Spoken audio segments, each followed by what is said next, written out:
courtesy, a professor by courtesy of political science and sociology at Stanford University. He has also edited or co-edited more than 40 books on democratic development worldwide. His first book, right there on my shelf, probably, was Class, Ethnicity, and Democracy in Nigeria, the Failure of the First Republic. As a Stanford graduate, he did his early scholarship in Nigeria, as you read. I understand that he first went to Nigeria in 1974. And in 1982-83, he was a visiting lecturer of sociology at Bayero University in Kano. So welcome, Professor Larry Diamond. Thank you very much. It's a great honor to be with you. We are lucky indeed, Charlie. We also have Dr. Jumoke Oduwole, Stanford JSM 07, JSD 2011. She's a special advisor to the President of Nigeria on ease of doing business and pioneer executive secretary of the Presidential Enabling Business Environment Council. She serves as an advisor the MIT Governance Lab, and she's a trustee of the Mandela Institute of Development Studies in South Africa. She's a global thought leader in international economic law, and she is currently on loan to the federal government from the Faculty of Law at the University of Lagos. Prior to her career in academia, she worked in investment banking and corporate banking in Nigeria. She has an LLB from University of Lagos and was called to the Nigerian bar in 1999. She also obtained an LLM degree from Cambridge University in England. And her GSM is in International Legal Studies. She was awarded a GSD in 2011 for research in international trade negotiation strategy for developing countries. Welcome, Dr. Oduwole, to the webinar. Thank you. It's good to be here. Excellent. We're lucky to have you. And with a resume like that and your international trade, I think we have the WTO chair locked down for the next foreseeable future. Now, so before we get to the Q&A, what we're going to have shortly is a discussion between myself and the panelists for about 40 minutes.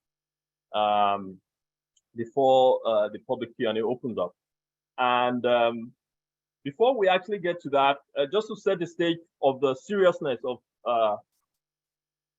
some of the things we're going to be looking at in Nigeria in 2023, we'll bring it from the horse's mouth. One of the presidential nominees, Rabiu Kwansoko, who is from Kano State, Professor Diamond's old hunting ground, and has been continuously in office during the whole Third Republic.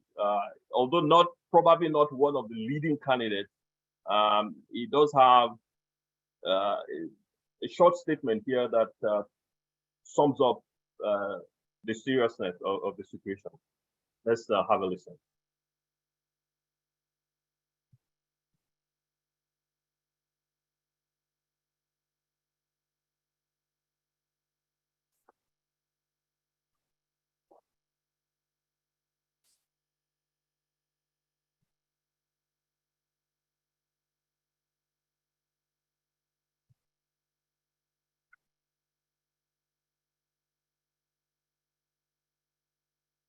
I'm not hearing anything.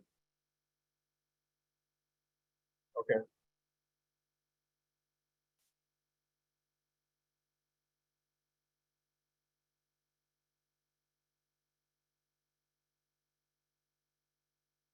No sound.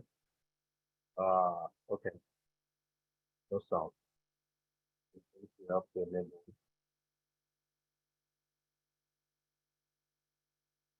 So I understand there is no sound from the video. So give us a moment.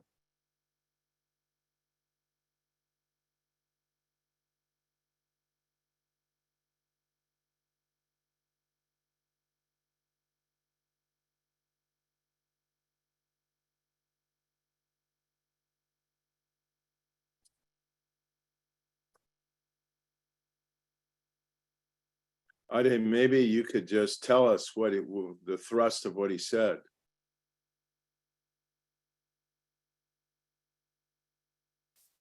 So here's Ravi Kwansoko providing a summary of what he views as the issues in the elections. So he talks about democracy and the rule of law, breakdown of security issues, the state of the economy, and the prosperity of our country. Our country today is facing numerous challenges: insecurity, growing poverty, growing and uncontrolled inflation, growing unemployment, and despondency, decaying infrastructure, high rate of maternal and neonatal death, collapsing education system, crisis in the healthcare services, very weak institutions, growing corruption and graft, unbelievable theft of crude oil and other mineral resources, and growing mistrust among the constituent communities of our country, etc., etc. We can point fingers at all sorts of factors allegedly responsible for our situation, from coronavirus to global economic recession, from Western powers to international capital, etc. But for me, we are where we are because of the mistakes and the wrong choices made by the very people entrusted with the business of governing Nigeria in the last 24 years. Okay, so that's Mr. Kwansoko, and so that sets the stage for some of our questions and answers. So starting with you, Professor Diamond, Larry, you began your engagement with Nigeria quite a long time ago, as we discussed. You previously concluded in your scholarship that Nigeria had two major issues. One was ethnic and sectional strife, which you called communal issues, and then the other was the problems with economic and technocratic management issues amongst the political class, which you call the class problems. Given that framework, can you describe your current views on where Nigeria is at in 2023 and its prospects and challenges? Sure. And once again, Ade, thank you for moderating this discussion and for your leadership and taking the initiative to organize it. I'm just so excited to be spending this time with Nigerian alumni of Stanford. I think that not many people would have predicted in 1999, given Nigeria's history, that this new attempt at civilian, constitutional, and hopefully democratic governance would last for 24 years, which it has, and be on the cusp of, a seventh, eighth presidential election. I mean, it's really just extraordinary. And it comes with a lot of problems. Senator Kwankwoso was not wrong, or not completely wrong in a lot of what he said. But I would summarize the evolution over the last 24 years and the current moment this way. Nigeria has made, I think, some significant progress in managing the ethnic, regional, and identity divisions in the country as they threaten the survival of the Nigerian Federal Republic. And I think that the federal system, with devolution of power and resources and the flexibility to wage political battles and govern in a variety of ways, some of them very bad, some of them much better, at the state level has made a difference.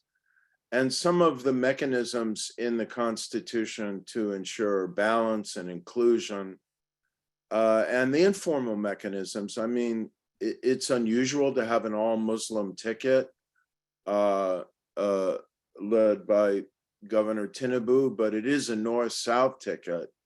It's pretty inconceivable to have a presidential ticket that doesn't span the North-South divide. And of course, in cabinets and in other mechanisms, there's a constant search for some degree of ethnic inclusion, balance, and rotation of power. And at least there is an informal principle,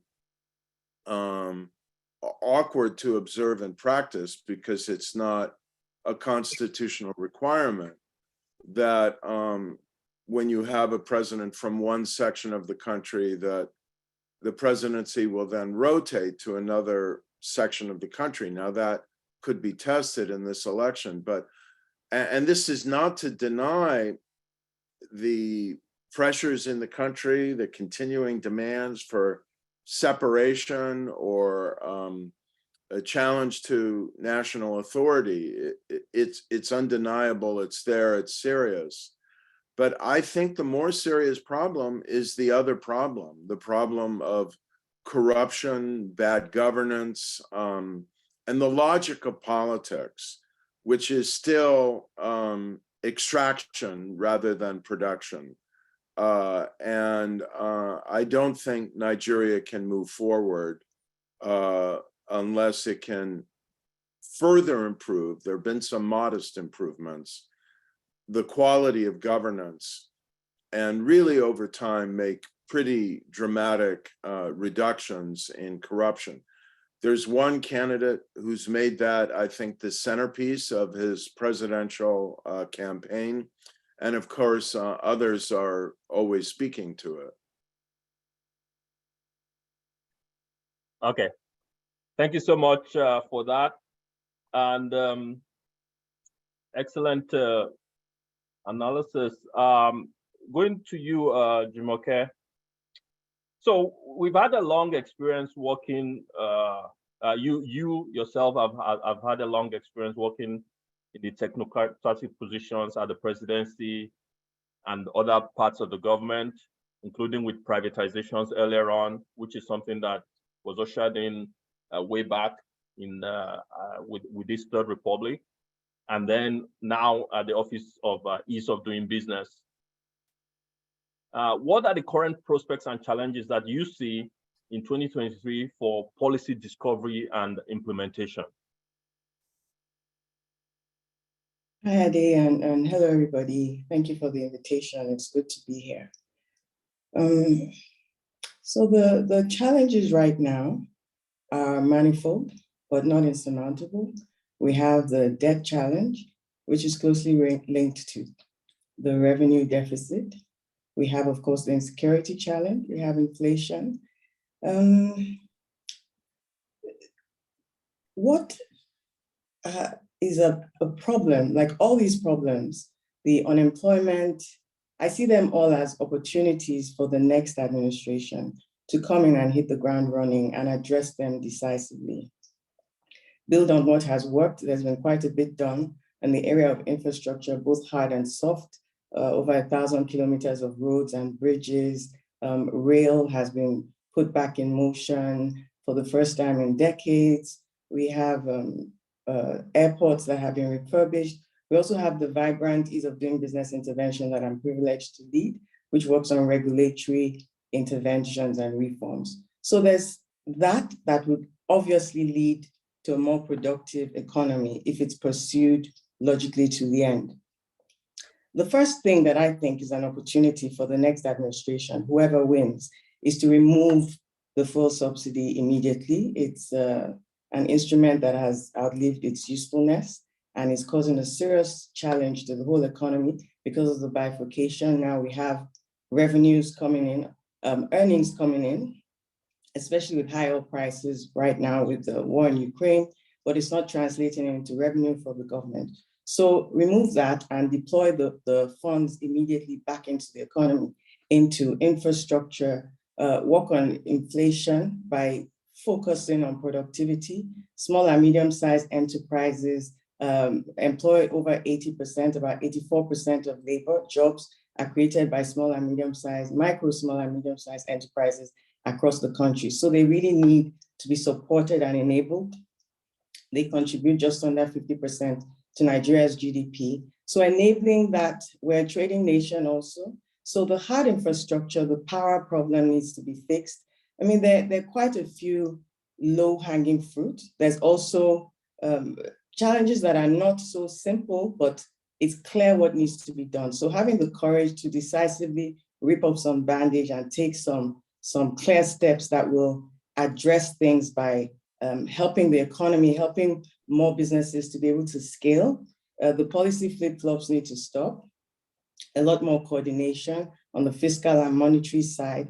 I think we're all pretty clear on what the issues are. The foreign exchange rate, there needs to be one single foreign exchange rate and it needs to be transparent. So these are some of the quicker ones that can be addressed.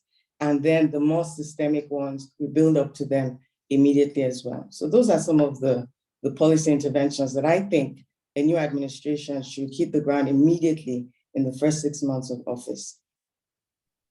Excellent. Thank you so much. Now back to you, Larry. Now you started, as you mentioned earlier, you started as a young PhD scholar in Nigeria, and you became one of the world's leading experts on democracy and development. You know, quite clearly, you're well sought after in Washington and other world capitals. And in addition, you've been credited with mentoring important players in Asia who have gone on to contribute to politics and economies in places whose growth over the last generation has been described as miraculous. You'd mentioned corruption earlier, but you know, quite frankly, corruption is not absent in some of these other places as well. So what would you say are the major differences in such places versus Nigeria? What is missing, if I may say so, in the Nigerian context? Well, it's very important to begin by understanding that in the absence of strong rules and incentives, both positive incentives for wealth creation by other means, negative incentives for strong enforcement of norms, corruption will flourish anywhere. We're not talking about Nigerian culture, we're talking about human nature. And I remain quite concerned about the soft and informal forms of corruption that seep into the US system through lobbying and campaign finance, and sometimes more explicitly. So let's take national character, the deeper insinuations about culture off the table. We're talking about incentive structures. And I think that, you know, we don't have to make this Africa versus Asia or, you know, the West versus, you know, the post-communist space or so on. You just look at the better performing countries of the world and the ones that have, you know, that rank low on the Transparency International Index of Corruption Control, or rank low on the World Bank indicators of the quality of governance, and what separates them. I think the keys are really in two realms. Number one, that there's the possibility and, you know, a lot of facilitation for and a lot of incentive for wealth formation, wealth accumulation, job creation through private enterprise. I might say this is why I think the work Jumoke has been doing to make it easier to do business, to form business, and to lift the barriers to private enterprise is absolutely crucial to the future of Nigeria and of Africa and of emerging market countries. And maybe she could say a bit more about the work she's been trying to do in that regard and the progress Nigeria has made in that regard. I personally think that oil has been a massive curse for Nigeria, and that Nigeria would be a much more successful country today if a drop of oil had never been discovered in Nigerian waters or on Nigerian soil. I'll just say, as a point of comparison, I often compare Nigeria and Ghana.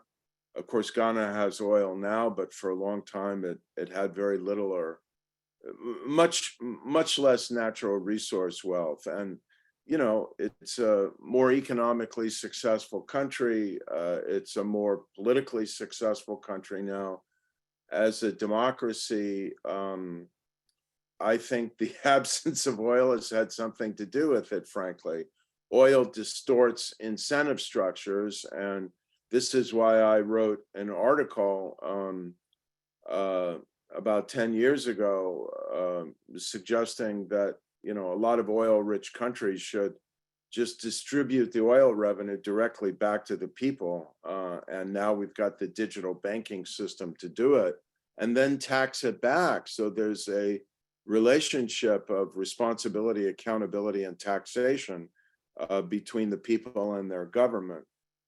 On the governance side, I think Nigeria has made some progress. Look, we have to, Ade, recognize the extraordinary thing that happened in Nigeria 8 years ago when, for the first time since Nigeria became an independent state on October 1st, 1960, an opposition party won a presidential election and took power and has now been governing for 2 presidential terms.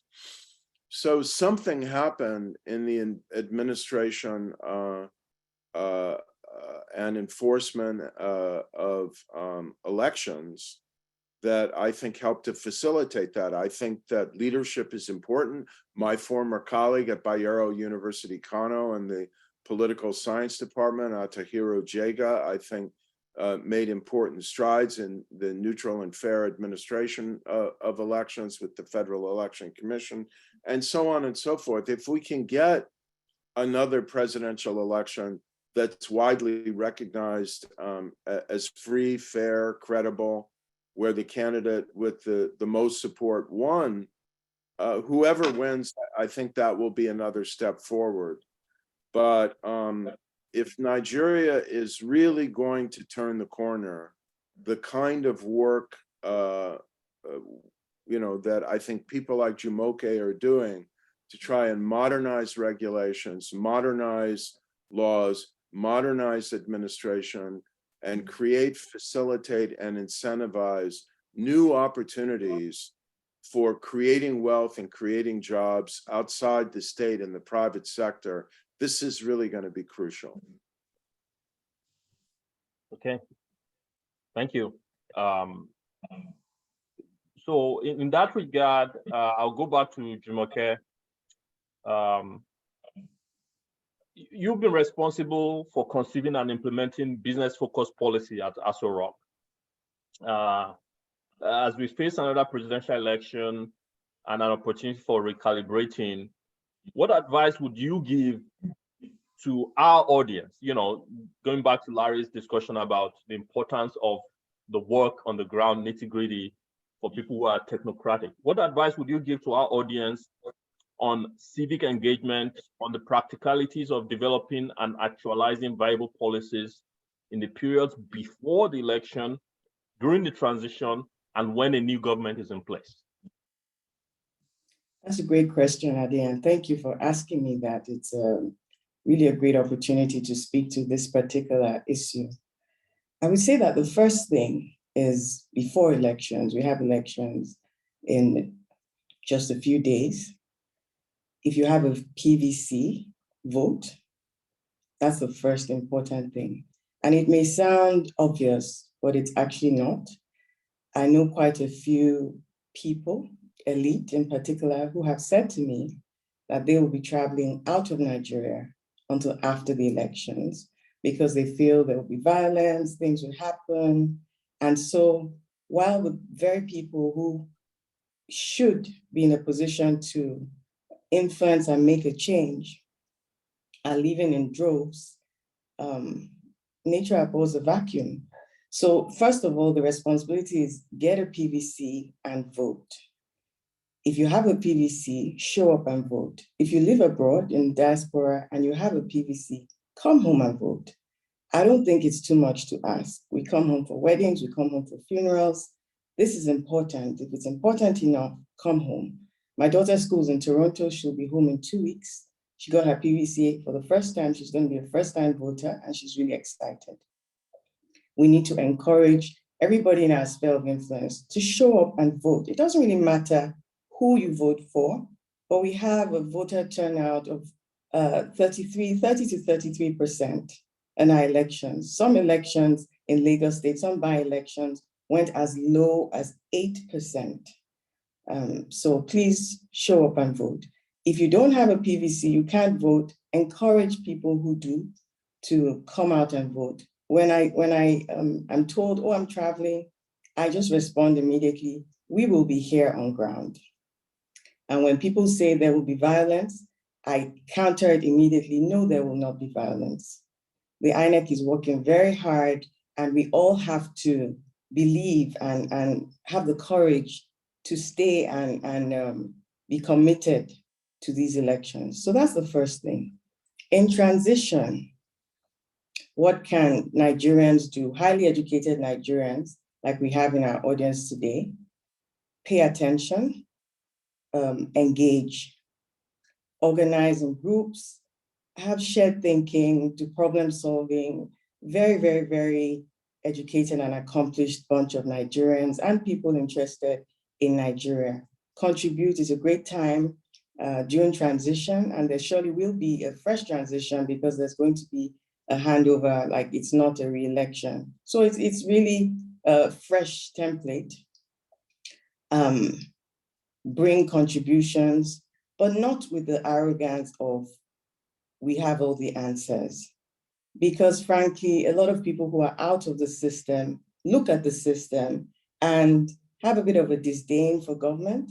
I can't count the number of people who have looked at me with pity and said, oh, are you still in government? That must be really tough. I'm sure you can't wait to leave. Actually, no, this has been the most fulfilling job of my life, with frustrations and all, because if you can even impact for one small business, then you have a huge sense of fulfillment of what your technical expertise can do to deliver prosperity for millions of Nigerians. So that's another thing, just coming with the humility to engage and understand the system. To be able to solve challenges, you first have to understand what's on ground, what's been done. Not everybody in government is corrupt and inept. There are a lot of intelligent people in government with integrity. So find the people who you can work with and actually contribute. A lot of experience, global best practice that have to be adapted to best fit for Nigeria. It's a huge country. When I first started working in Abuja, I used to tell people in Lagos, used to stop me at the gym, at the supermarket, and just at church and tell me all the ideas of what should be done. And I'm like, you know that Lagos isn't Nigeria, right? It's a big country. Borno State is 11 times the size of Lagos, I believe, if not more.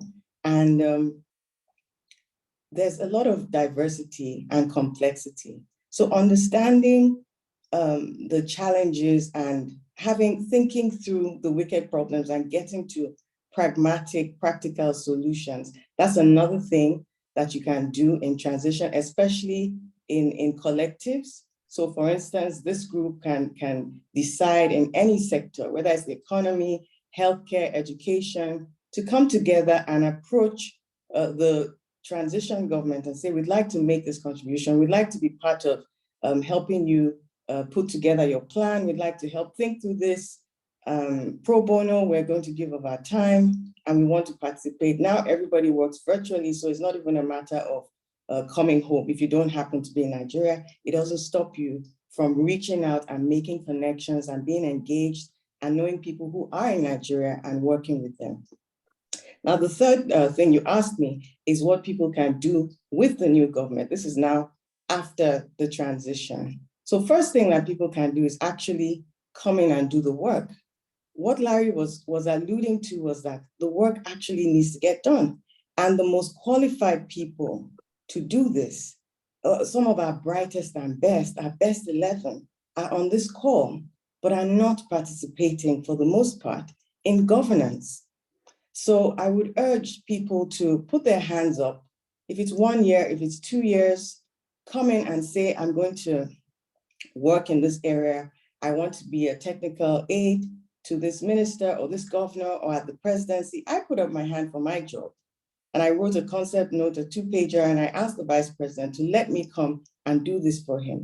And I wasn't even funded. When I went in there for about 2 months, I didn't have any funding, but that's another thing that can be done. Organized groups can actually sponsor people because we all have bills, mortgages, school fees to be paid, but you have development partners doing this kind of work for countries, for developing country governments. But I think it's high time that the elite take the responsibility of stepping up to the plate, and those who would go, encouraging them and supporting them for systemic change, not for like Larry was just talking about lobbying and all that, not for selfish goals, because that's another thing private sector does a lot of, is trying to influence policies in Nigeria for their own particular gain. We have to learn to think systemically and solve problems for 200 million plus people. And when we solve for shared prosperity, there's no how, and we'll also scale and grow. So I talk mostly about the economy because that's the space I work in, but it also goes for education, healthcare, infrastructure, all across the board, security. Please bring your skills back, pay attention, be engaged, network, connect, and help us solve these challenges and build this nation. Who built Singapore? Who built Japan? Who built the US? There's really no one else that can do it. So Ade, thank you very much for asking me this question. I think this was the most important question I wanted to answer today. Excellent. And you know, your answer is excellent and on point. So let's segue off of that back to Larry.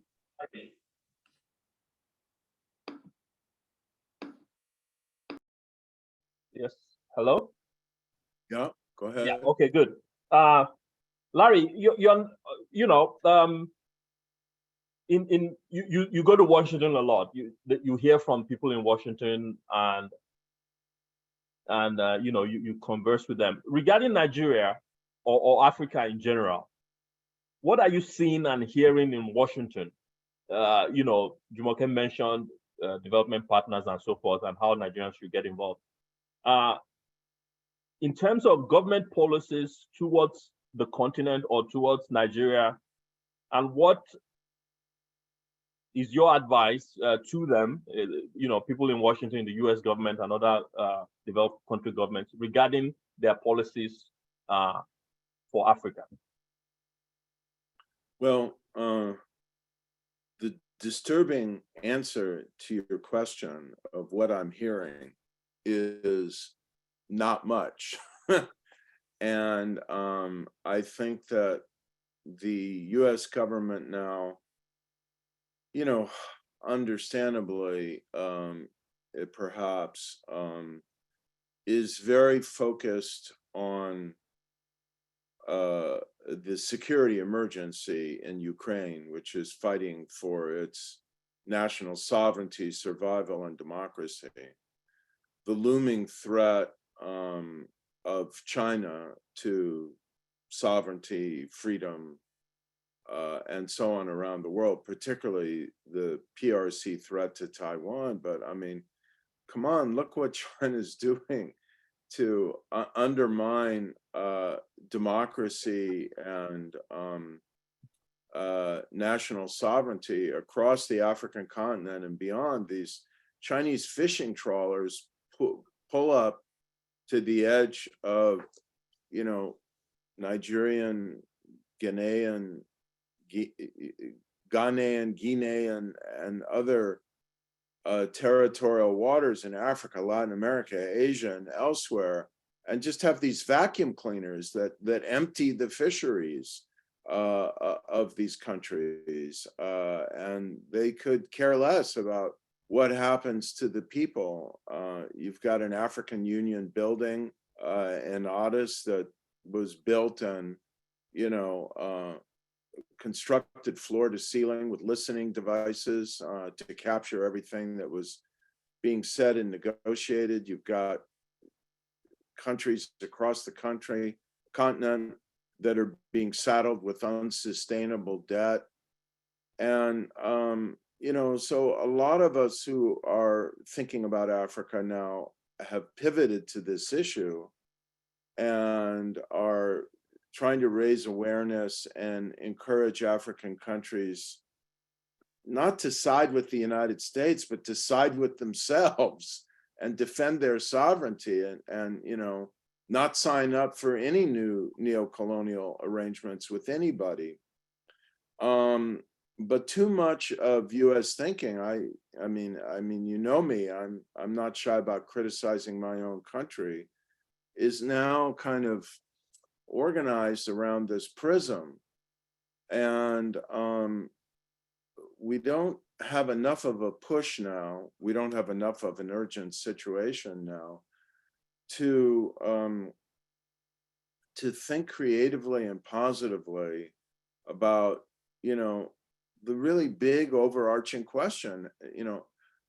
It's not just how do we fight AIDS in Africa or other threats to human well-being in Africa, or how do we resolve the civil war in Ethiopia and so on. All of this is important, and it's what traditionally elevates in American foreign policy. But can we develop a positive agenda to ignite economic growth in Africa? I don't see much advocacy for that. I don't see much creative thinking about that in Washington now. And I see what you probably see, that Africa's been too low on the agenda. And, part of what I think we need now is both the ideas, but also the coalition to elevate Africa on the American foreign policy agenda, not as, how does Africa fit into our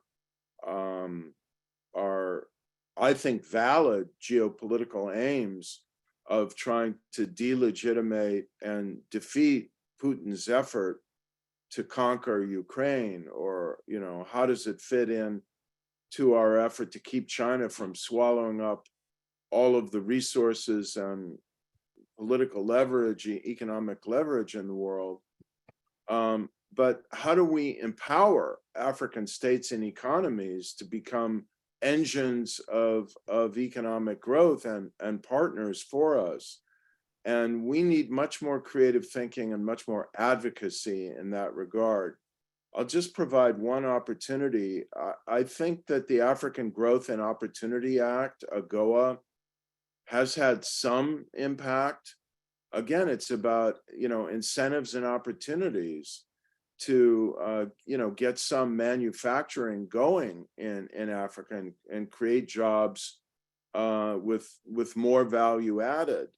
So I'd like to see that expanded and, beyond low-income countries to lower middle-income countries.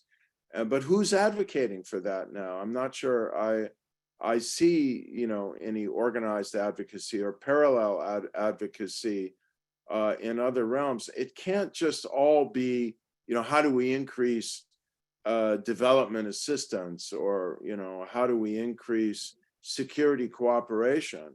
We've got to talk about what are going to be the engines for economic transformation in Africa. Okay, thank you. So staying on the economic issue, to Jumoke. Most economically successful countries go through a period of sustained export-led growth. What are the necessary policy changes that you see in Nigeria to achieve such an outcome? And what role can our audience play in either the public or private sectors to do that? Thanks. This is like a combination of the first two questions. So yeah, in modern history, no country is really going anywhere without a strong industrial base, and we really need to be an exporting country. So Nigeria is a trading nation, but very heavily import dependent. Now, to be productive, to have a high level of productivity and competitiveness, the first thing that we basically need to focus on is our infrastructure deficit.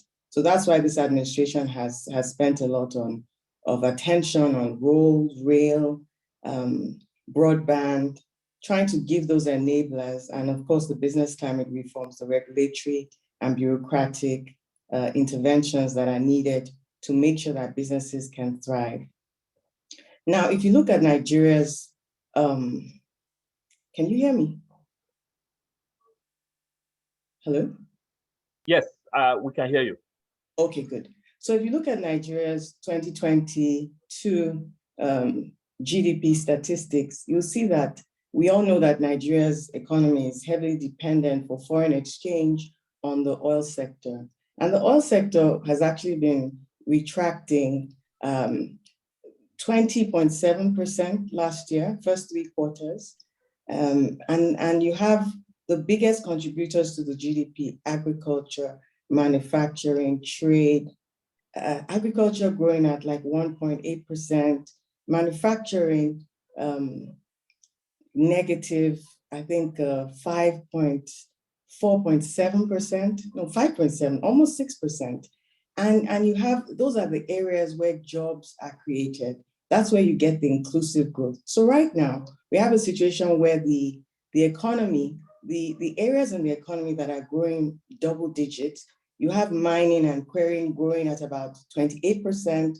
You have, banking, finance and insurance is about 18%. So that's the outlier. That's the only one that contributes about 4% to the GDP. You have, water, transport and storage contributing, growing at about 23%, I think. But it contributes far less than 1% to the GDP. So you know that there are no jobs there. So the first thing we need to do is to get really competitive. And I can't emphasize it, not because I work on ease of doing business, but because of the feedback that I get from the private sector.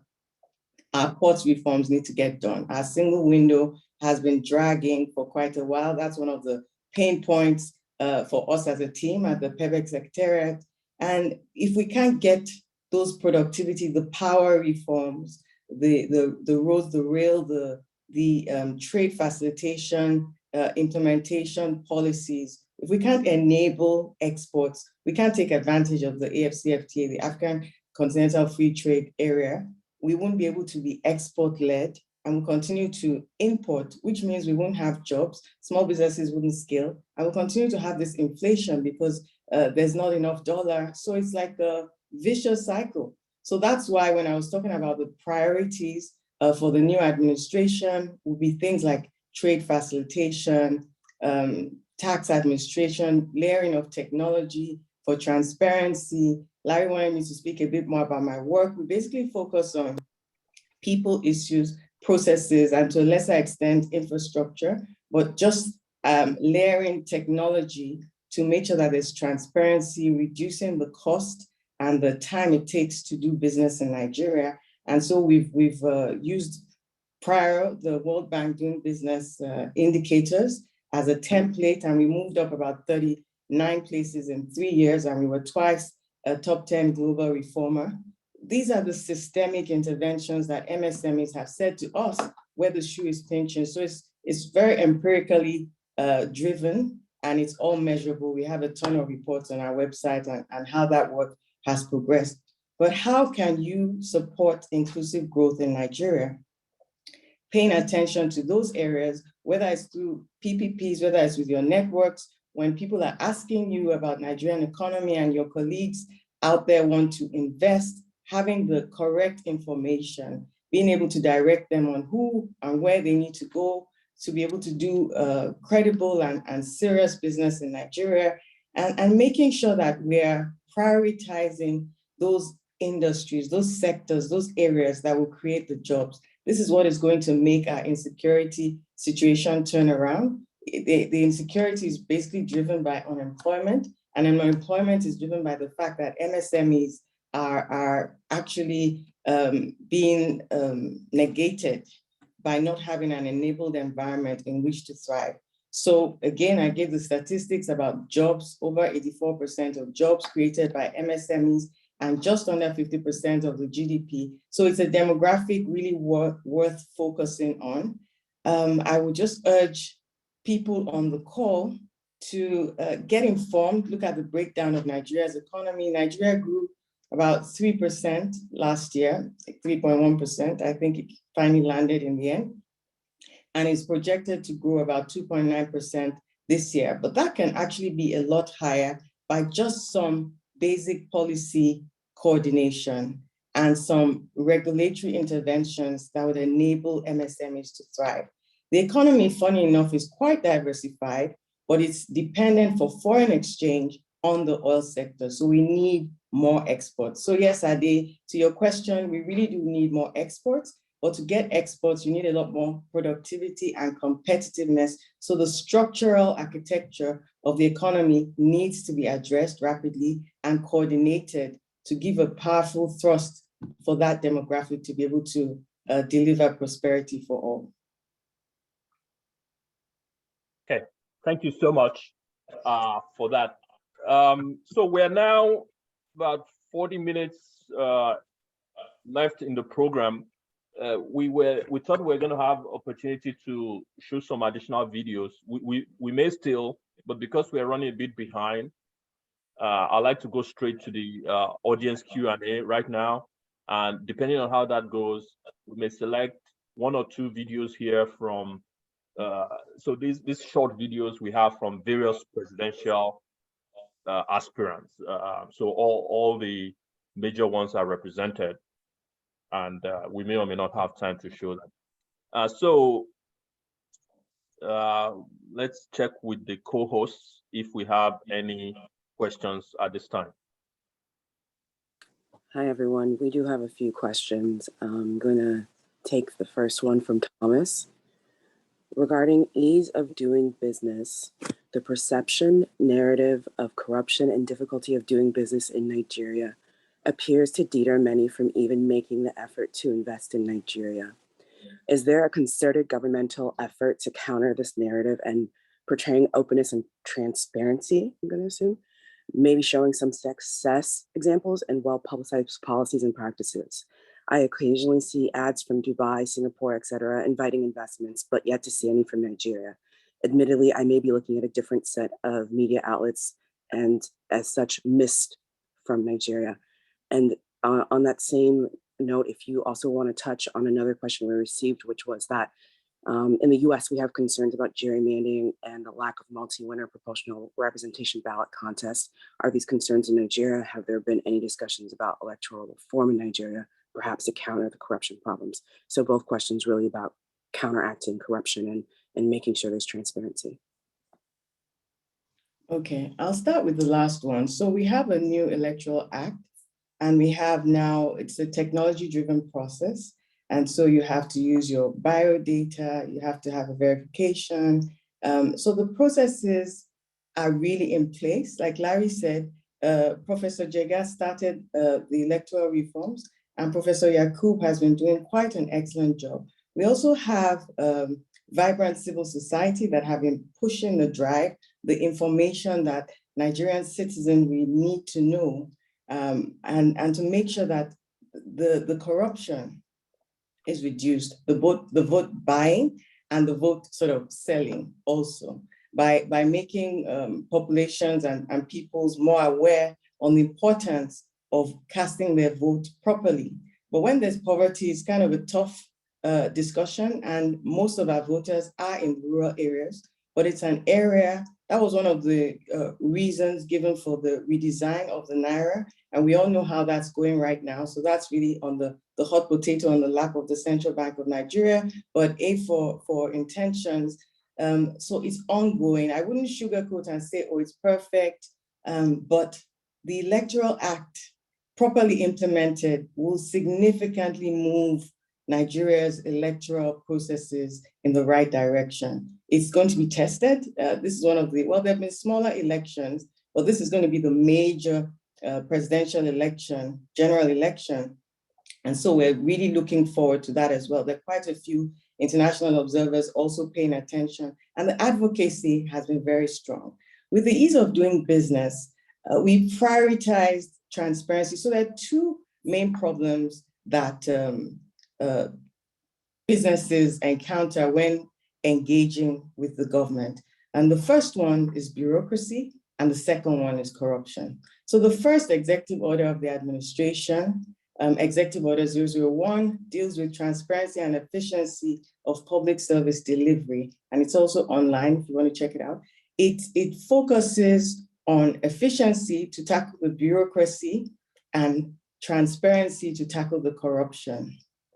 Now, corruption is a two-way street, so there's a lot of reorientation also to be done on the side of the private sector, who are also used to habitually looking for shortcuts and looking for ways to better their own or to make things faster and quicker as logical players in a business environment. So looking for shortcuts and people to help circumvent. And so sometimes we've had trouble with private sector not trusting the reform, not trusting the process, and not supporting the reforms. But back to the government end, we spent quite a bit of time and investment on public service reforms. The PEPEC tracks about 55 ministries, departments, and agencies on this Executive Order 1. And we have reportgov.ng, which is a portal, it's an app.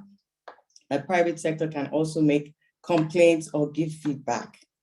We use technology as much as possible to automate processes. So rather than, we have the ICPC, which is another agency of government that goes after corrupt public officials, and the EFCC goes after financial crime. We look at reforming the process, the processes and the people issues, and I mentioned infrastructure already. So for instance, we try to remove human contact, human interfaces, which are always rent-seeking opportunities. So as much as possible, we try to push reforms like a visa on arrival to make it such that people don't have to go to embassies, and then when you come home, you apply online. It's not perfect, but it's 48 hours to get the visa. It's an electronic visa you get ahead of your travels, and then it's a 30-day window to be in the country. We also did things that, like company incorporation. It used to be about 6 manual forms. We condensed it into one form and made it electronic. So that was the Corporate Affairs Commission, and that was a very popular reform as well. We overhauled the biggest business legislation in Nigeria, the Companies and Allied Matters Act, which hadn't been really overhauled in 3 decades. So we repealed it and reenacted it in partnership with the National Assembly, the Ministry of Justice, and a whole bunch of legal volunteers from the section of business law of the Nigerian Bar Association. In there, we put in things like, of course, company incorporation has been put online, so the registration, name reservation, and also things like being able to have electronic meetings, reducing tax payments for small and medium-sized enterprises. So the finance bill has also been coming along with the budget, along with the appropriation bill for the last 3 cycles.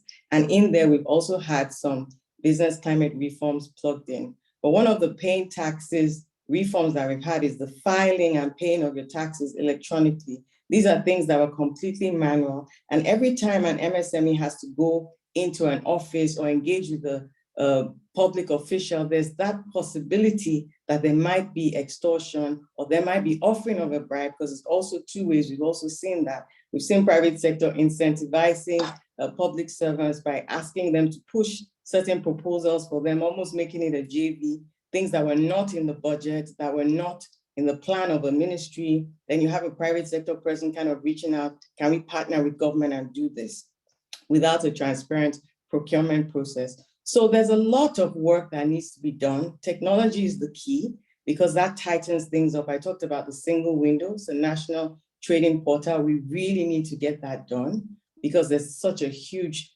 gap in the revenues that need to come into the coffers. Although the Customs Service and the FIRS have been recording record levels of revenue generation over the last few years, but it's a fraction of really where we should be as an economy. Just touching on things like borrowing and government efficiency, because these are part of, they're linked in terms of corruption, government spend and the amount of money that government spends in running itself. Or for the size of our economy, Nigeria actually isn't spending enough because there's a lot of work to do if you look at the infrastructure deficit and other things like that. But if we're borrowing to spend that and there are leakages in government, then it's a double-edged sword. It's a problem, especially if that borrowing is in foreign currency. Every amount borrowed needs to be put to productive spend, and there needs to be fiscal discipline and monetary discipline and cohesion. So at the policy level, they're linked. But I'm glad that you asked about corruption because that is really the elephant in the room. Corruption is a matter of discipline. A lot of it is Nigerians on Nigerians. It's not even, will I say, I wouldn't pin it exclusively on government because it's really on Nigerian people extorting from themselves.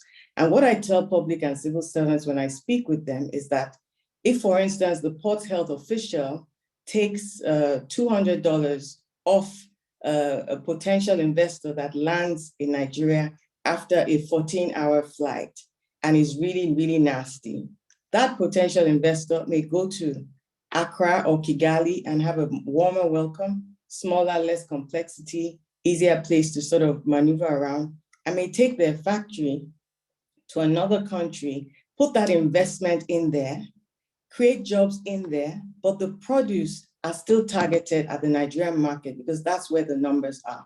So you lose out both ways. So just trying to reorient and make everybody understand where they fit in terms of making things work. It's challenging, but it's not insurmountable. And of course, the individual discipline of making sure that integrity and righteousness is paramount. That's really an individual decision. And more Nigerians need to hold themselves accountable. We can all point the finger, but really, I would like to see more people hold themselves accountable and really make sure that they follow the rules and get things done the proper way. Trust the process, trust the reforms. Thank you for that, Jumoke. I didn't know if Larry, you wanted to add anything to that. We do have a few more questions. Okay. Well, I'd like to say something about electoral system, not the administration of elections, but the design of the electoral system. Nigeria inherited the first past the post system from the British that the US inherited. And a lot of countries, South Africa, for example, now use proportional representation. I don't think that this is any kind of magic bullet to improve representation in Nigeria. But I will say this, if you had some element of party-less proportional representation, and I'm going to get a bit technical here, but perhaps a two-tier system where the House of Representatives, which is really the one that could be structured this way, since the Senate has a fixed number of senators from each state, where there was, an additional number of members of the House of Representatives that could be selected on the basis of just which party people want to support. It might lead to more inclusion in the Nigerian House and more opportunity for new parties that might get 10 or 20% of the vote, but might have trouble winning in a particular constituency to enter. I think it would not be a bad idea to, think creatively about innovations in electoral system design. Thank you for that as well. And I actually wanted to touch on a little bit on both, and both of you can answer this question. Someone asked a two-part question, of which the second part I'd actually like them to clarify in the Q&A if they feel like it. It's a little ambiguous, but the first part was, and especially Jumoke, you touched on this already, what policies would you like to see sustained with the new administration, with any renewed focus on the economy, ease of doing business, healthcare, education, infrastructure, and I will tack on to that the electoral system that you just spoke about, Larry.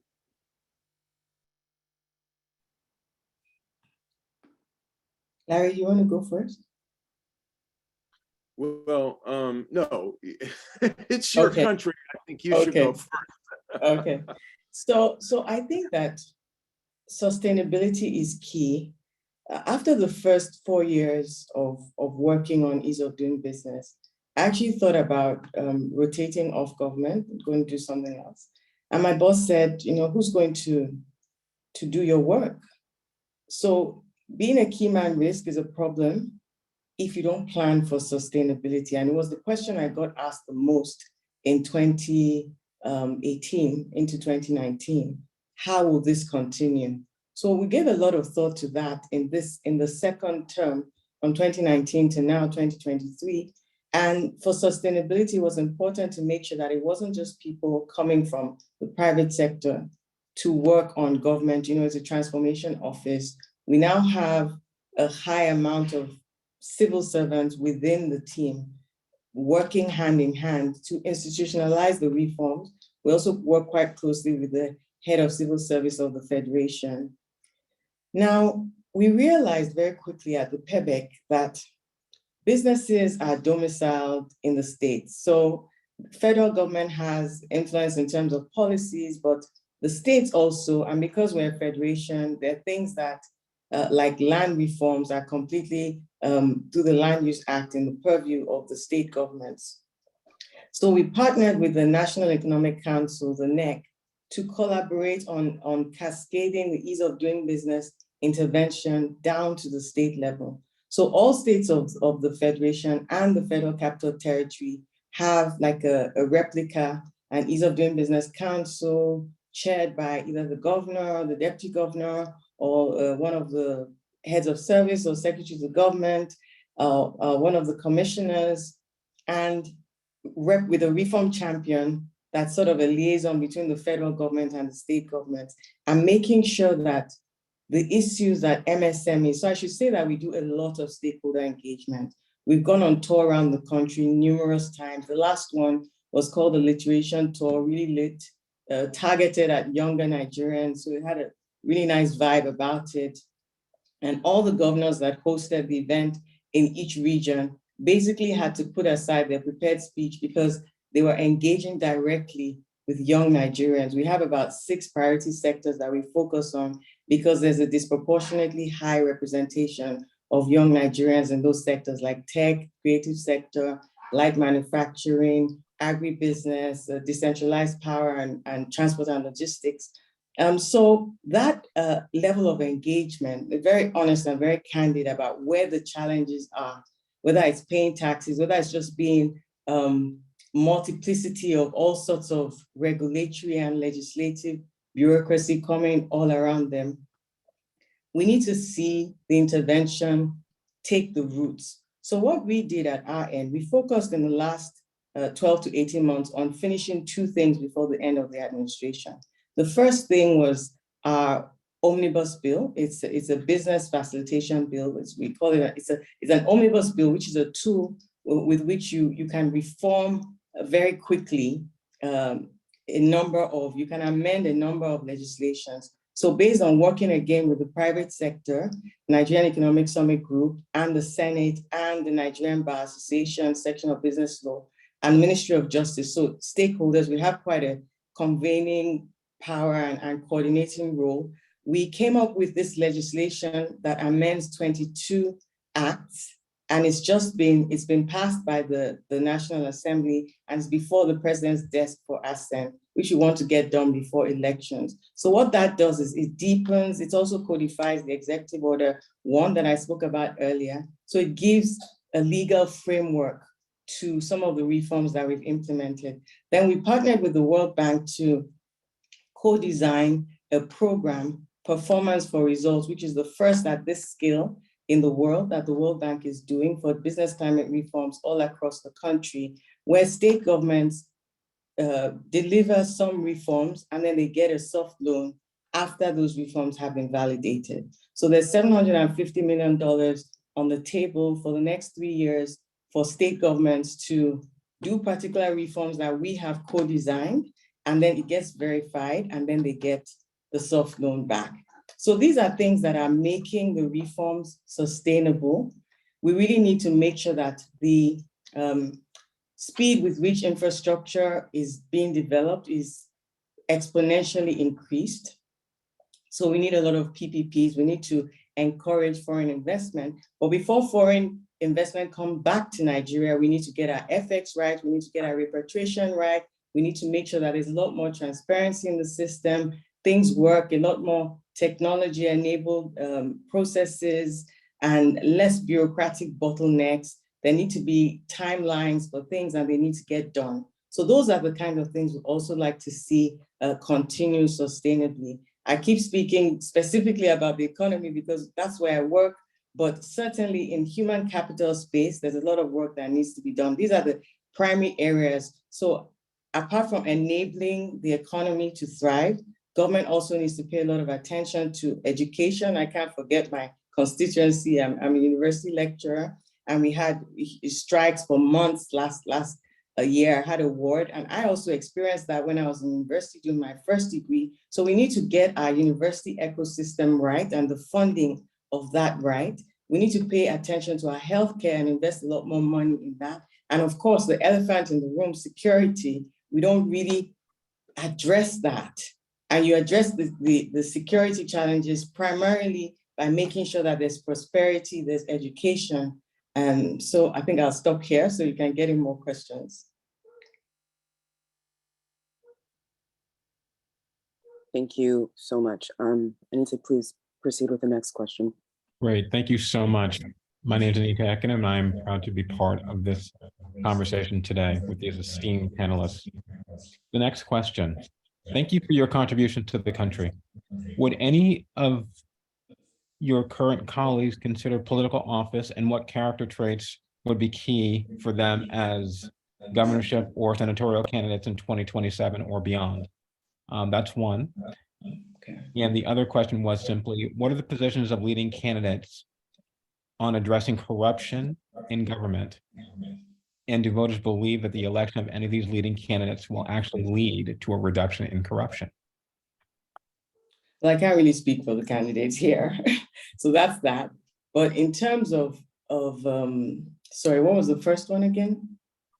The first one was, would any of your current colleagues consider political office? Okay, that I can speak to, yeah.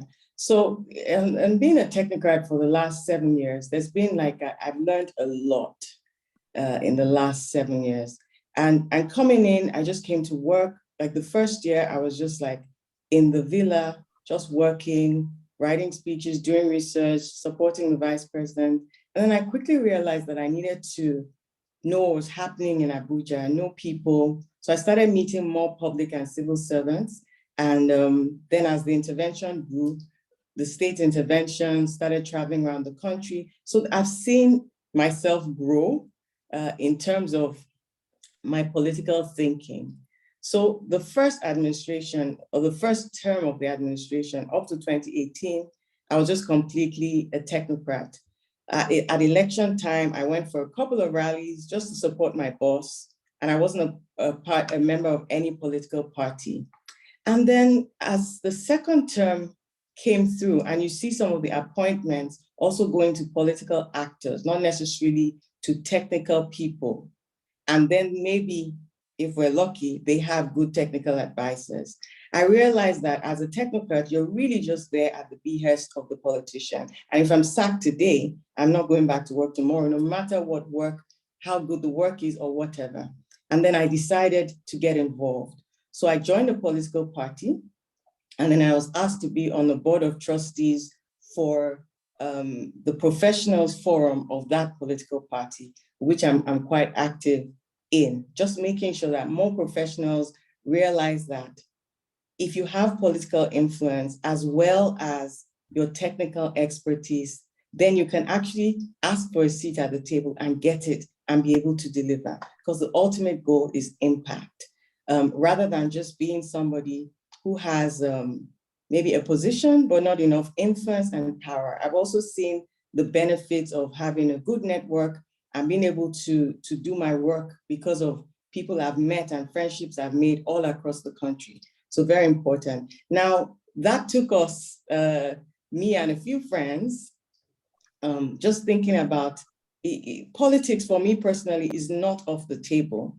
I'm not looking for anything right now. I don't have my eye on any particular, of course, the elections are just in weeks, but I've not really thought about which office or which electoral office I would like to go for. But it's not, politics is not just about running for office. It's about getting involved. So as a voter, you are only limited to the choices of the candidates put before you. But as a party member, you have an opportunity to be a delegate. And some of you may have followed the primaries of the political parties. My boss was one of the candidates for the primaries, and he didn't win, but the party has a candidate. And so it's just like anywhere else. When a party comes up with a candidate, whether it's yours or not, if you're a member of that party, everybody now rallies around the party's candidates, and you play to win so that you can continue to do your work and make sure that it's not water in a basket and everything isn't just flushed down the drain. So the short answer is that politics is important. We cannot change Nigeria or Africa shying away from politics. When people say, even about voting, I know people that live in the diaspora that ask me, oh, why don't we have proxy voting? And my response is, how many countries have proxy voting? When did the US get proxy voting? It was like 1988. So it's the chicken or the egg. Do you pay attention and vote and getting people who can actually make reform progressive policies? Or do you wait till that happens somehow by chance and we just happen to magic wand get the Nigeria we want to see? So there are groups in Nigeria like Yaga, Not Too Young to Run, Samson Otodo and his colleagues. They focus on encouraging young Nigerians who want to run for office, equipping them, making sure that they have the skills, they have the right character, integrity, and that they know what they're getting in for in politics. And I think that's a very great initiative. I spoke at their conference, I think about 18 months ago, and identifying candidates is also not just about the big tickets, presidency, senator, or there's local government, there's ward chairs, councillors and ward heads. So there's all local government, state government, and of course, federal government. There's also the legislature, the National Assembly, state houses of assembly, the House of Reps, the Senate. So all in all, not too many positions, but even before getting in, because some people just show up and run for president in Nigeria, it's amazing, without even understanding the system. And it's yes, that's courage, that's enthusiasm, it's great, but hey, it's really just, nobody would just wake up in the US and say, so go work in Washington, go understand the system, get connected, know what's happening, know what you're getting into. And I'm being a student right now, really understanding Nigerian politics. This is my second cycle, and it's been an eye-opener. It's been an eye-opener for me. I would encourage more people to get involved. So many people were shocked at the primaries process. A lot of people paid attention because the vice president was one of the candidates for the primaries, and they were shocked at how candidates are selected by political parties in Nigeria. So just even that eye-opening experience was really good to have people even pay attention to the primaries. So you're not just stuck with whoever comes up on the ballot.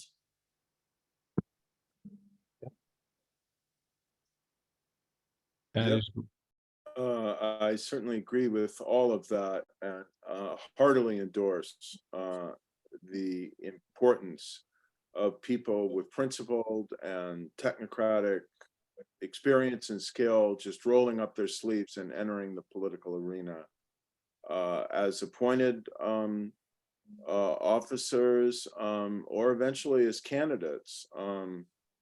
I do think the chokehold on the party nomination process is a challenge, and I will repeat that I think if Nigeria adopted another way for people to enter state legislatures or the House of Representatives through some kind of proportional representation mechanism, you could loosen the chokehold of party barons on the existing process. I'll just say in answer to another question, probably a little bit controversially, so I don't want to step on the landmine of partisan politics a few days before the presidential election, but you know, just thinking as a political scientist purely analytically, the more you kind of break free from traditional boundaries politically, the more you may get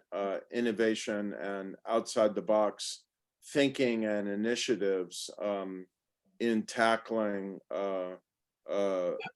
systemic corruption and creating new ways of addressing it. I will say concretely that the choice, frankly, I'll just be honest, of Vice President Osinbajo to be vice president, if you look at, you know, his background and so on, was a little bit outside the box. You know, he was a more technocratic individual, and he brought you in, so he did a good thing, Jumoke. And so, I mean, that's just an example of, you know, a way to shake things up a little bit. Okay, great.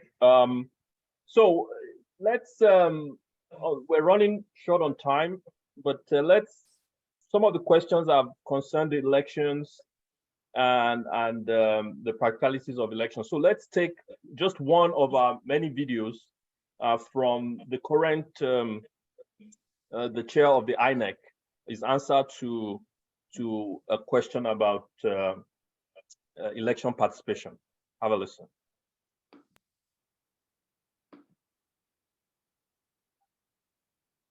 Commission only acts in accordance with the electoral legal framework, which remains the main reason why we cannot implement diaspora voting for now, much as we would like to do so.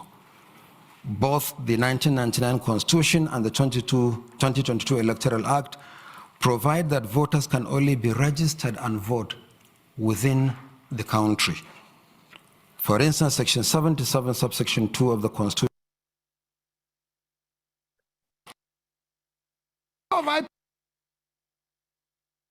Commission only acts in accordance with the electoral legal framework, which remains the main reason why we cannot implement diaspora voting for now, much as we would like to do so. Both the 1999 Constitution and the 2022 Electoral Act provide that voters can only be registered and vote within the country. For instance, Section 77, subsection 2 of the Constitution said that every citizen of Nigeria who has attained the age of 18 years residing in Nigeria at the time of the registration of voters for purposes of elections to a legislative house shall be entitled to be registered as a voter for that election. And there are other sections of the Constitution that tie the eligibility to register and vote in executive elections, presidential and governorship, to the requirements of residency, as in the case of legislative elections.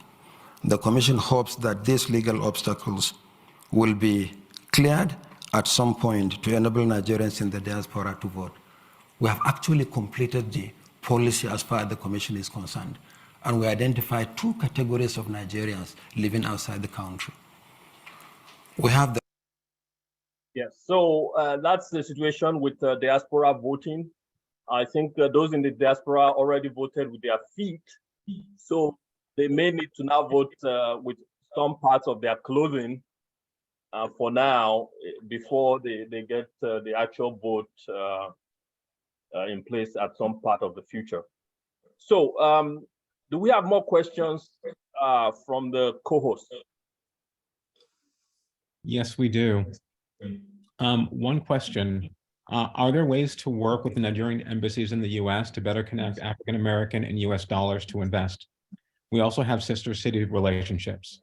I'm in San Francisco and we have a sister city relationship with Cote d'Ivoire. Could we expand that program to work more closely with Nigeria? So I believe Lagos has a sister city. I could check, but certainly every embassy has a commercial attaché, a commercial desk, and there are also organizations, organized private sector that run trade missions and trips back and forth. I know the Africa Council, there's a very vibrant one from the US run by Ekene Esichi. Yeah, so there are connections to be made. If you DM me, then I can link you up with the right people and see how that goes. But yeah, I believe that there are, I think Lagos in particular has a sister city. Right. There is another one along the same lines of private sector investment. The question is from Jumoke's cousin, who works at Amazon. Are there any efforts to build out the technology manpower in Nigeria to improve the ease of doing business in Nigeria? Amazon recently set up an AWS office in Lagos. Is there an opportunity to partner with these types of companies in the private sector to benefit this initiative? There are a lot of opportunities to partner. My team, for example, has enjoyed, I've had embedded consultants from Deloitte, from KPMG, from Banwan Igodalo, from Procter & Gamble, technically working. So those are some of the support. We've also were approached. I was, like you saw in my bio, MIT identified us as an innovation partner. We just finished a program. We developed something for revenue generation, working with the FIRS, and just deepening our EO1. So there are a lot of ways to partner with government on different initiatives, just identifying the right champion or the right partner within government, whether it's at the federal level or at the state level. I know Lagos State, for instance, the LSETF, that's the Employment Trust Fund, has a number of partners. I know there are other states, Kaduna State, Edo State. At the federal level, there are other teams. It depends on what you're interested in and identifying the right partner. I'd be happy to speak more. Excellent. Thank you so much.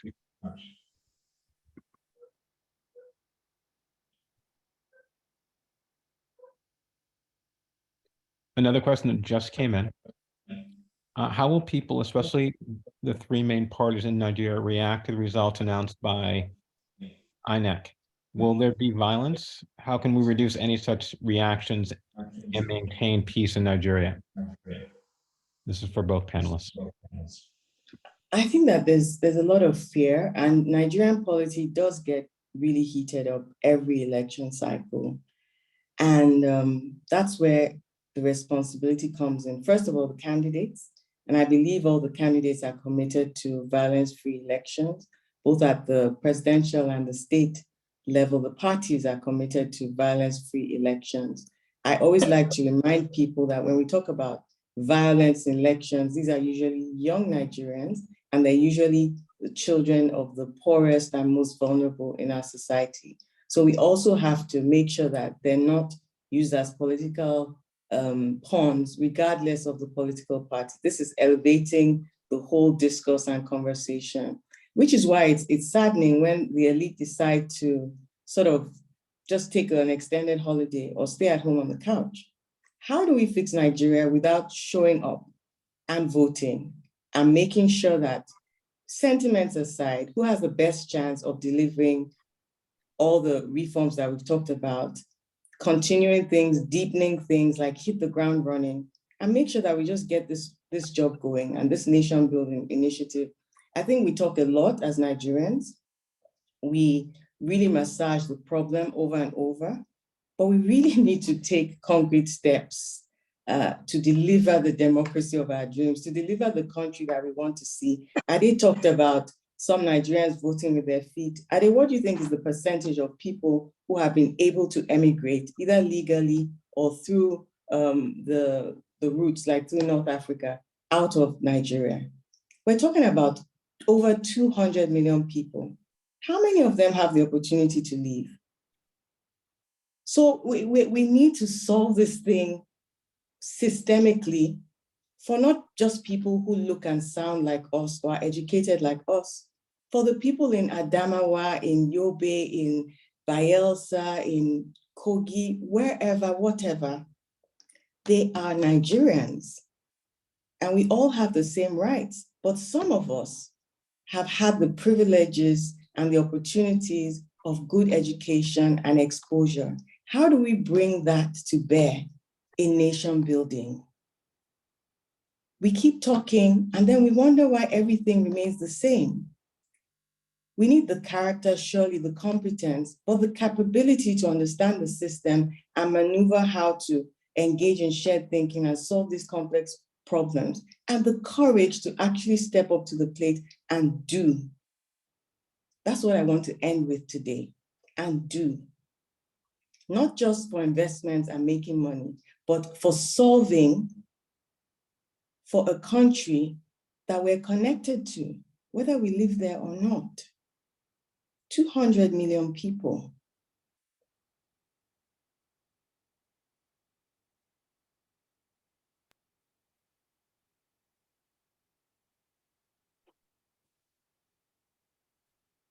Okay.